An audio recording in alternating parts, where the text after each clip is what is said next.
લોભામણી જાહેરાત, તાત્કાલિક લોન મેળવો. કોઈ ચાર રસ્તે બેસીને ભીખ માંગવાની ઓકાત છે તારી, કંગાળ ભિખારી? પરંતુ હકીકત વધારે ડરામણી છે. દરેક વ્યક્તિના મોબાઈલમાં એક નંબર એવો હોય છે જે એની જિંદગીને બરબાદ કરી શકે છે. ને જાણવા મળ્યું છે કે ભારતમાં લોન એપ્સની બ્લેકમેલિંગની જાળમાં ફસાઈને છેલ્લા 3 વર્ષોમાં ઓછામાં ઓછા 60 લોકોએ આત્મહત્યા કરી છે. મેં આત્મહત્યા કરવાની કોશિશ કરી. મને યાદ નથી કે કેટલી રાતો મેં સૂતા વિના પસાર કરી હશે. સંભાળીને વાત કરી તો મોઢું તોડી નાખીશ તારું. તારી પર્દાફાશ એ લોકોનો જે તબાહી અને બદનામીનો ડર બતાવીને પૈસા કમાય છે. આ એવું છે જાણે એ અમારી સામે નાગો થઈને ઊભો હોય. આ એક ટ્રેપ છે, બહુ મોટી ટ્રેપ.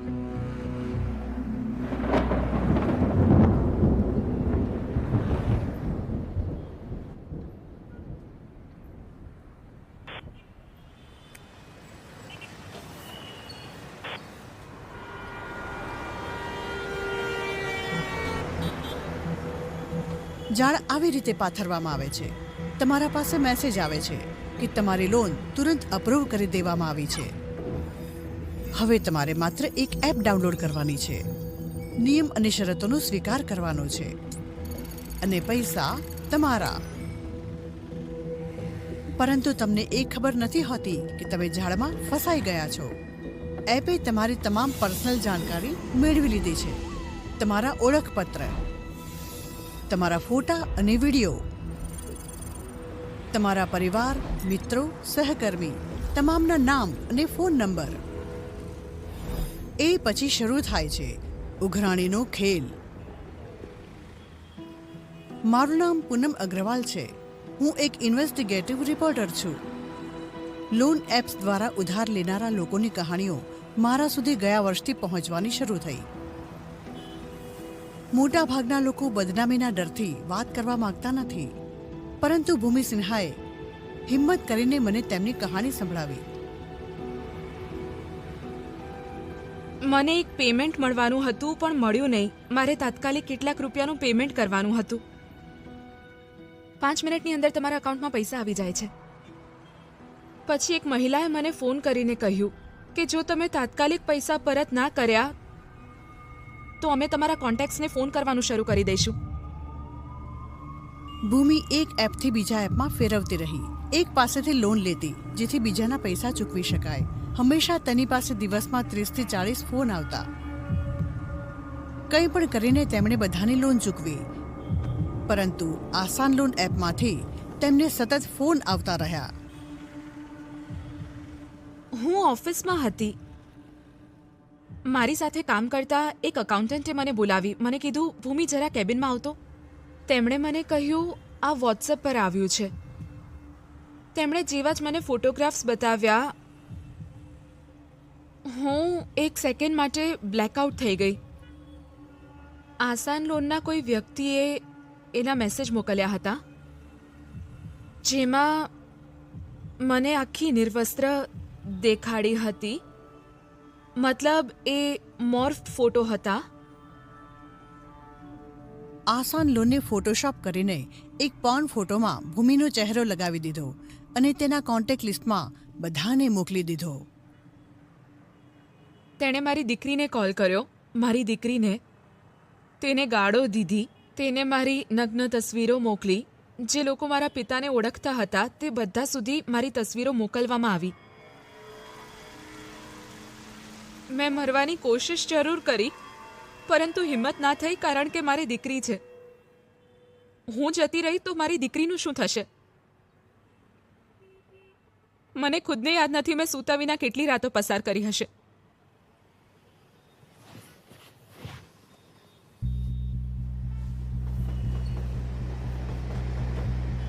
આ જાળનો શિકાર બનેલા એવા લોકોને શોધવા મુશ્કેલ હતા જે બોલવા માટે તૈયાર હોય. એનાથી પણ મુશ્કેલ હતું છેતરપિંડી કરનારાને શોધવા. આખરે મને એક યુવાન મળી ગયો જે લોન એપ માટે પૈસા રિકવર કરવાનું કામ કરી ચૂક્યો હતો. રોહન. જો કે આ તેનું સાચું નામ નથી. મેં તેની પાસેથી જાણવાની કોશિશ કરી કે છેતરપિંડી કેવી રીતે થાય છે. એટલી ગાળો કે તારી બહેનને એક રાત માટે મોકલી દે.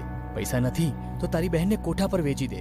મને શરૂઆતથી જ રિકવરીનું આ કામ પસંદ ન હતું, પરંતુ પૈસા એટલા મળતા હતા કે હું કરતો રહ્યો. પછી આ ફોટો મોર્ફ કરવાનું ગંદુ કામ શરૂ થઈ ગયું. હું હવે આ કરવા માંગતો નથી, એટલે મેં છોડી દીધું. ઘણા લોકો જ્યારે પૈસા પરત ના કરી શકે તો કહે છે કે અમે આત્મહત્યા કરી લઈશું. તો શું એ લોકોને એટલા ડરાવી દે છે? ડર નહીં, શરમ. ભારતમાં શરમની ખૂબ જ અસર થાય છે. આ કૌભાંડને ખુલ્લું પાડવા માટે મારે પુરાવાઓની જરૂર હતી. તો મેં રોહનને પૂછ્યું કે શું તે કોઈ કોલ સેન્ટરની અંદર સિક્રેટ કેમેરા લઈ જશે.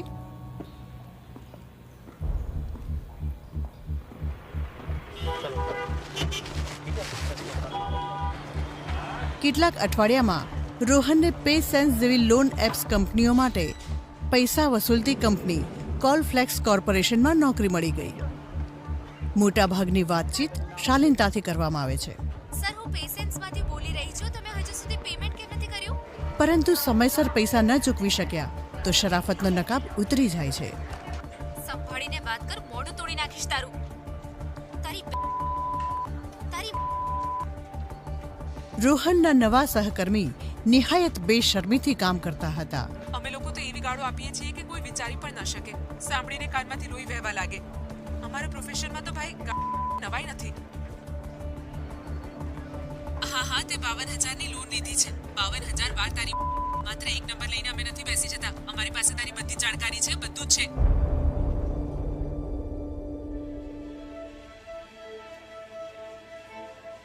રોહન અંડરકવર હતો અને આ તરફ હું હજી પણ શોધી રહી હતી કે ભૂમિને આત્મહત્યા સુધી પહોંચાડનાર કોણ હતું. અમે સાંભળ્યું હતું કે ઘણા લોન એપ્સ ચીનના ઇન્વેસ્ટર્સ ચલાવે છે, પરંતુ અમે કોઈ નામ કે એડ્રેસ ન શોધી શક્યા. એપમાં માત્ર આસાન લોન લખ્યું હતું, પરંતુ પછી અમને આ એપના ડેવલપરનું નામ જાણવા મળ્યું. DK સ્કાયટેક આ કોર્પોરેટ રજિસ્ટરમાં લિસ્ટેડ કંપની છે. ત્યાંથી મને આ માણસનું નામ જાણવા મળ્યું જે આસાન લોન ચલાવી રહ્યો હતો. પરશુરામ ટાકવે. ટાકવે પર ખંડણી ઉઘરાવવા જેવા ગુનાઓ મામલે ફરિયાદો થયેલી હતી અને તે ફરાર થઈ ચૂક્યો હતો. પરંતુ પુણેમાં મેં એક માણસને શોધી કાઢ્યો જે ટાકવે માટે કામ કરી ચૂક્યો હતો. તેને મેં ખુદે ગાળો આપતો જોયો હતો. એ કહેતો હતો, જો હું ખુદ કરી રહ્યો છું તો તમે કેમ ડરી રહ્યા છો? કસ્ટમર અમને કહેતા હતા કે જો તમે લોકો આવું કરશો તો હું આત્મહત્યા કરી લઈશ. આત્મહત્યાની ઘટના એટલી બધી વધી ગઈ હતી કે તેમણે દક્ષિણમાં સમગ્ર ઓપરેશન બંધ કરી દીધું હતું. શું તે સારી રીતે જાણતો હતો કે તેના કોલ સેન્ટરમાંથી ફોન જાય છે જેના કારણે લોકો આત્મહત્યા કરી રહ્યા છે? હા, તેને ખબર હતી કારણ કે તે પણ ન્યૂઝ ચેનલ જોતો હતો.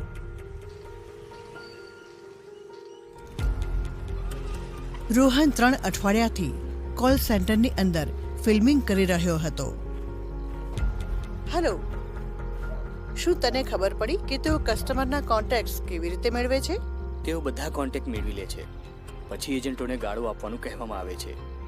તેઓ કસ્ટમર પાસેથી પૈસા કઢાવવા માટે કંઈ પણ કરી શકે છે.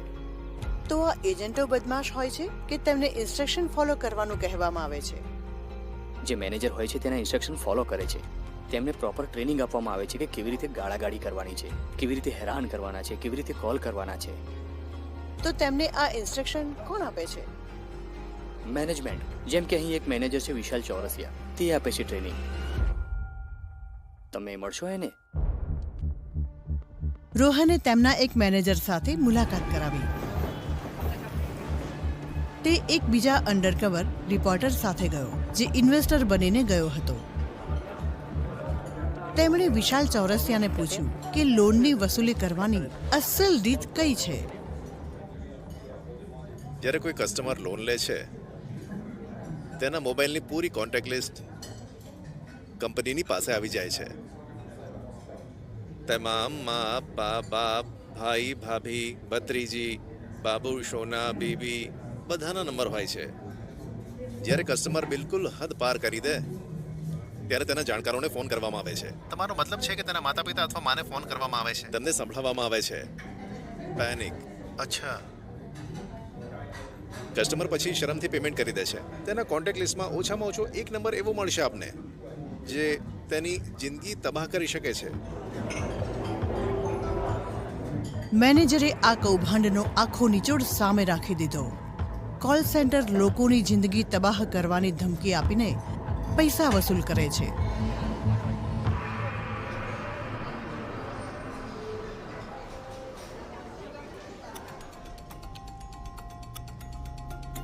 બ્રેકિંગ ન્યૂઝ આવી રહ્યા છે. ચાઇનીઝ લોન એપ્સ વિરુદ્ધ કાર્યવાહી થઈ રહી છે. આ બુલેટિનમાં અમારી નજર આ મોટા સમાચાર પર છે. હૈદરાબાદ પોલીસે એક ઓનલાઈન લોન એપ્સ કૌભાંડનો પર્દાફાશ કર્યો છે. ભારતીય અધિકારી લોન એપ્સ વિરુદ્ધ કાર્યવાહી શરૂ કરી ચૂક્યા હતા.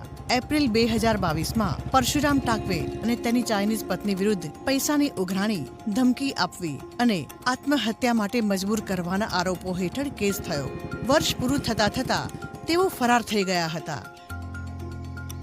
પરંતુ ટાકવે એકલો કામ નહોતો કરતો. મેં જાણકારી મેળવી કે આ કૌભાંડ ભારત બહાર પણ ફેલાયેલું છે. ટાકવે અને તેની ચાઇનીઝ પત્ની 4 બિઝનેસ ચલાવતા હતા. સૌથી મોટી કંપની જિયાલિયાંગ શિકારને ફસાવનારા લોન એપ્સ માટે વસૂલી કરતી હતી. તેમાં કેટલાક લોન એપ્સ પાછળ ચાઇનાની 2 કંપનીઓ હતી. આ બંને કંપનીઓની પાછળ એક રહસ્યમય બિઝનેસમેન હતો, લી ઝિયેંગ. લી ઝિયેંગ હંમેશા પડદા પાછળ રહેતો હતો. અમને ઇન્ટરનેટ પર તેના વિશે કોઈ જાણકારી ના મળી, ના કોઈ સોશિયલ મીડિયા એકાઉન્ટ કે ના કોઈ ફોટો. પરંતુ લેણ દેણની તપાસ કરતા અમે એક શહેર પહોંચ્યા, હોંગકોંગ. અહીં અમને લી ઝિયેંગના એક કર્મચારીનો ફોન નંબર મળી ગયો. અમે ઇન્વેસ્ટરના રૂપે તેને મળ્યા અને પૂછ્યું કે શું તે લી ઝિયેંગ સાથે અમારી મુલાકાત કરાવી શકે છે.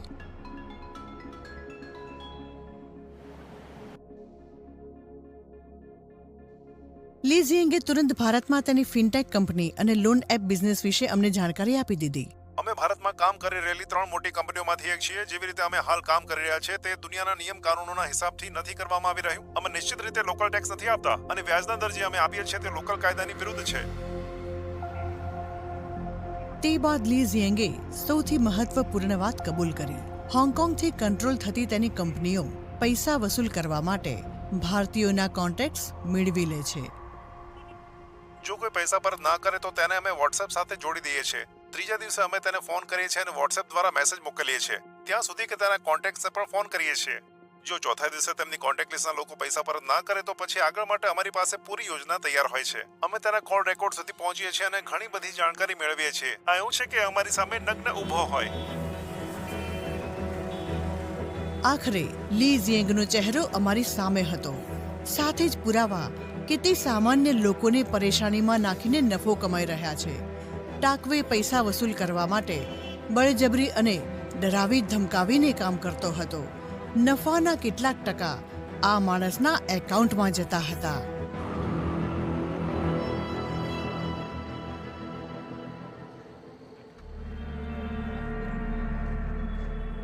આ કામ સાથે જોડાયેલા રોહને લોન એપ્સના ધંધાનો પર્દાફાશ કરવામાં મદદ કરી હતી. એવું કરવા જતાં તેને પોતાના ભૂતકાળનો પણ સામનો કરવો પડ્યો. હા, મેં ભૂલ જરૂર કરી હશે. લોકો પર રાડો પાડી હશે, ડરાવ્યા, ધમકાવ્યા હશે, લોકોને પરેશાન કર્યા હશે. પરંતુ કંઈક તો સારું કરીને જઈ રહ્યો છું હવે જિંદગીમાં. કોઈ માણસ મને યાદ કરશે તો કદાચ આ કામ માટે કરી લેશે.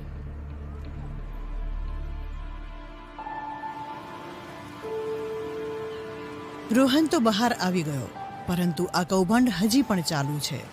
ટાકવે ફરાર થયો તેના 1 વર્ષ બાદ પણ તેની એપ આસાન લોન હજી પણ કામ કરી રહી છે, હજી પણ જિંદગીઓ તબાહ કરી રહી છે. જો કે મુંબઈમાં ભૂમિએ ધીરે ધીરે જિંદગીને ફરીથી જીવવાનું શરૂ કરી દીધું છે. અફસોસ એ છે કે મારે લોન નહોતી લેવી જોઈતી, પરંતુ એ વખતે તાત્કાલિક જરૂર ના હોત તો હું કદાચ ના લેતી. મેં પાછલા જન્મમાં કંઈક સારું કર્યું હશે કે મને આ દીકરી મળી છે. આ મારી લાઈફલાઈન છે. જો હું આજે જીવતી છું તો મારી દીકરીના કારણે. જો તે એ વખતે મારી સાથે ઊભી ના રહેતી તો જે આટલા લોકો માર્યા ગયા છે લોન એપ્સના કારણે, તેમાંથી એક નામ મારું પણ હોત.